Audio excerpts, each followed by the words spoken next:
Good morning, my fabulous subscribers, my friends and followers, but most of all, the members. Thank you very much for becoming a member of the channel. It's amazing. Yes, I will be doing members content. Yes. Anyway, it's Sunday the 8th of September.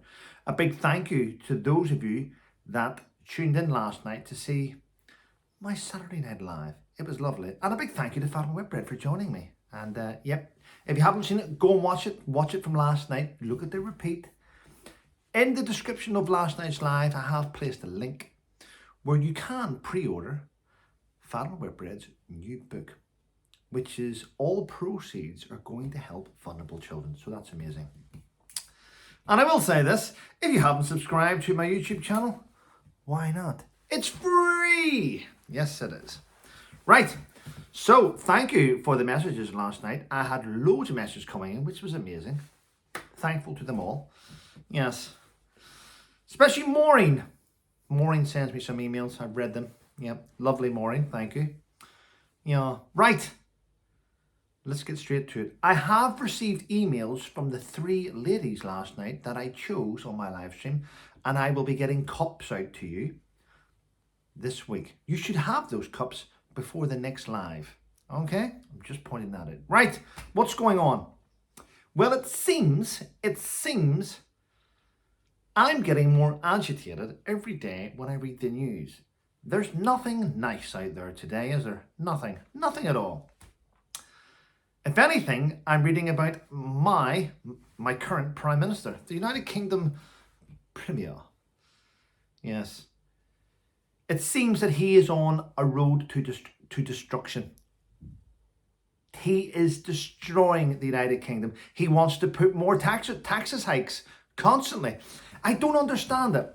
I mean, these politicians are meant to be there to do the best for us. Yes, Trevor, I have good intentions towards you and your family, but in order for those intentions to take place, I would like to, listen, just give us your wages and we will give you what food we think you need to eat. I mean, it's getting to the stage now where it's thought police, you know.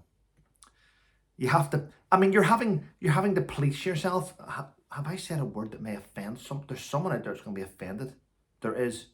I have to watch what I say in case someone out there who's never met me before, who knows nothing about me, will get told, go and look at him, and they'll come over and they'll go, oh, that word. Yep, I find that word hateful, and yes, I was offended. Okay, then block him up. Lock him up. It's hard to know, isn't it, which way to turn these days? Yeah. And it seems that European Union leaders, leaders of countries in the European Union have given Starmer a few things to think about. We want 2 concessions. So Starmer is over in the EU, Europe, trying to negotiate the UK getting back in with the EU. 2016, the country voted to leave it. He's going against millions and millions of people. I think the Labour government is going to turn out to be the worst one we've ever seen. It really is. A guy who used to be in charge of the Crown Prosecution Service, in charge of the CPS, he was in charge of keeping the country safe.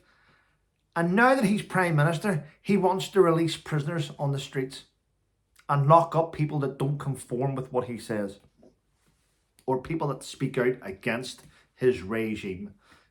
I'm going to be honest, he's turned out to be a dictator. I was going to say he could be worse than another leader, but I'm not going to go down that road because then people will say, but that other leader did this. Yeah. Bit strange, isn't it, the way he's behaving? Yeah. It seems to me, in my opinion, without prejudice, he doesn't like the elderly. He doesn't like pensioners. He loves foreigners. He wants all the pensioners to probably not be able to afford winter fuel allowance. And then he wants to fill our homes with refugees and asylum seekers. That's the impression I get. I could be wrong. I'm just saying. Right. And by the way, do you remember the Manchester airport? Do you remember that? It was all over the news. Yep. The thug that was on the ground that was kicked by the police officer. And everyone had an outcry. Until CCTV footage appeared in the media of these thugs attacking and beating the police officers. Well, guess what? Those individuals that attacked the police officers have still not been brought to justice. But Police Watchdog are now investigating who in the police force released those tapes, who in Manchester Airport gave those tapes over to the media.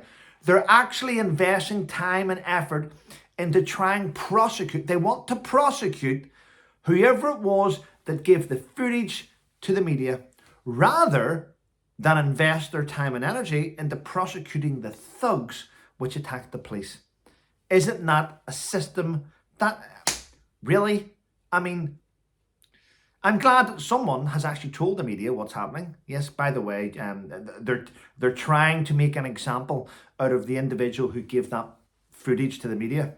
Now, I think that footage being given to the media justified the police's actions on that day. Now, I went through this many a time. Everything I think was justified apart from the one kick to the head. I'm going to be honest, that's my opinion.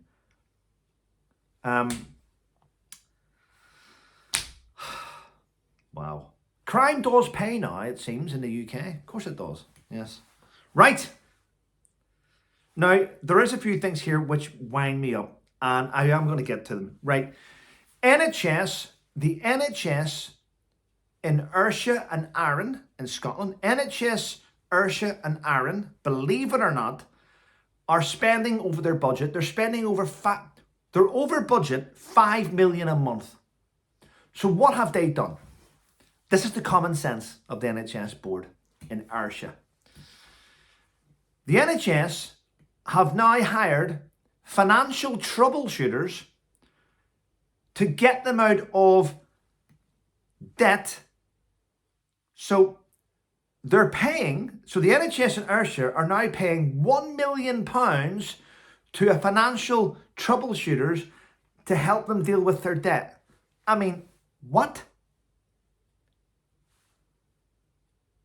Yeah, we're skint. We have no money left. Do you want us to help you? Yep. Well, it'll cost £1 million. Okay. We'll find it. Okay, we'll pay you £1 million to tell us how to deal with their debt. I mean, really? What? I mean, wow, eh? And I think Scotland wanted to leave the United Kingdom, didn't they? They wanted to go, yeah, they're over, I mean, okay, yep. There's oil in the North Sea. Wow. Right. Now, this story, I don't think is going to shock you. I do not think it didn't shock me. Yep. I won't mention his name, but I call him the hostage prince. You know who I'm talking about. Well, the hostage prince, believe it or not, has decided to fight an appeal which he lost because he still wants taxpayer-funded security in the UK. Yep, the hostage prince who travelled to one of the most dangerous countries in the world, Colombia, who's travelling around the world on private jet while preaching to everyone else about fossil fuels and, saving the planet. He still believes that he's entitled, self-entitled prick, that's what I call him. He still believes he's entitled to taxpayer-funded security, and he's going to fight the appeal that he lost. Just go away. Go away. Can you not tell the United Kingdom are happy without you? Just go away. I don't understand it. I mean, you're a has-been. Just go. Disappear. Stop being an arsehole to people. Anyway, listen. I'm going to shoot on. Thank you to everyone for tuning in last night. Thank you to those who continue to leave reviews on Amazon. I'm really pleased. I read them every day. Whenever I get new reviews coming in, I always read them. But so thank you for that. Good or bad, I read them all. But anyway, listen. I am going to do this. Haven't done this in a while, but I am going to do this now. The Old Paratrooper podcast. It's a great podcast. I spoke to him yesterday again, Speak Offline. He tuned in last night to watch my live, so thank you for that, Chris. If you haven't subscribed him, guys, go across. Let's get him to 2,000 subscribers. It's really where he does great podcasts, and I think he's going to go from strength to strength. He's going to be a big YouTuber. Yeah, just needs all our support. Well, listen, have a wonderful day, everyone, and remember, stay safe, okay? Take care.